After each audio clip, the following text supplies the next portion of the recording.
Assalamualaikum warahmatullahi wabarakatuh. Hai semuanya, apa kabar hari ini? Semoga selalu sehat ya. Sebelumnya kalian sudah belajar mengenai teks laporan hasil observasi kan? Nah, kali ini Ibu akan mengajak kalian untuk membahas materi mengenai teks eksposisi. Tapi sebelum belajar, kita berdoa terlebih dahulu ya. Baiklah, kalian pasti pernah kan diskusi bersama teman kalian membahas suatu topik yang masing-masing dari kalian saling mengungkapkan pendapat. Contohnya kayak gini nih. Nah, kalian tahu nggak sih kalau informasi yang mereka sampaikan pada teks percakapan tersebut termasuk ke dalam teks eksposisi loh. Sekarang coba kita perhatikan kembali teks percakapan tersebut. Pada percakapan tersebut, mereka saling berbagi informasi mengenai bahaya bagi pengendara yang tidak mematuhi peraturan lalu lintas.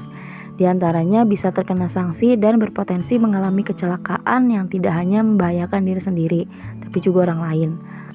Nah, dalam percakapan tersebut, mereka juga berpendapat kalau hal yang menjadi penyebab masyarakat tidak patuh peraturan lalu lintas adalah kurangnya etika, toleransi, dan pengetahuan terhadap rambu-rambu lalu lintas.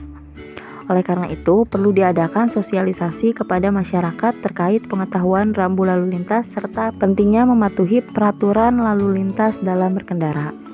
Lalu, apa sih pengertian teks eksposisi?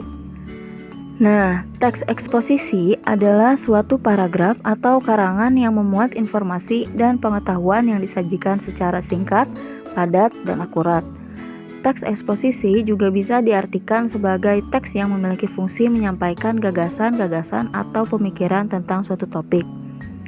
Biasanya digunakan ketika seseorang melakukan kegiatan diskusi dalam forum seminar. Teks eksposisi juga digunakan ketika menyatakan argumennya dalam debat. Kaidah teks eksposisi ini ditulis atau diucapkan dengan struktur yang singkat, padat, dan jelas agar mudah dipahami oleh pembacanya. Kemudian tujuan teks eksposisi sendiri adalah untuk menjelaskan dan menyampaikan informasi yang memuat pengetahuan secara rinci dan terstruktur dengan dasar argumentasi yang kuat. Kemudian ciri-ciri dari teks eksposisi. Nah, ciri yang pertama adalah berisi informasi dan pengetahuan. Teks eksposisi harus memuat tentang informasi yang mengandung pengetahuan. Saat kalian membuat teks eksposisi, pastikan bahwa teks yang kalian buat sudah mengandung informasi penting yang berguna sebagai pengetahuan bagi pembacanya. Kemudian yang kedua adalah penulisan yang singkat, padat, dan to the point. Jika kalian perhatikan, teks eksposisi dan strukturnya memiliki penulisan yang singkat, padat, dan to the point atau lugas. Jadi, saat kamu membuat teks eksposisi, usahakan agar pembahasannya yang kamu jelaskan tidak keluar dari topik ya. Bahaslah poin-poin penting yang benar-benar diperlukan dalam masalah yang akan kamu angkat. Kemudian yang ketiga adalah objektif dan tidak memihak. Nah, poin ini sangat penting yang perlu diperhatikan dalam membuat teks eksposisi. Pastikan teks yang kamu buat berisi informasi yang bersifat objektif tanpa memaksakan opinimu ya.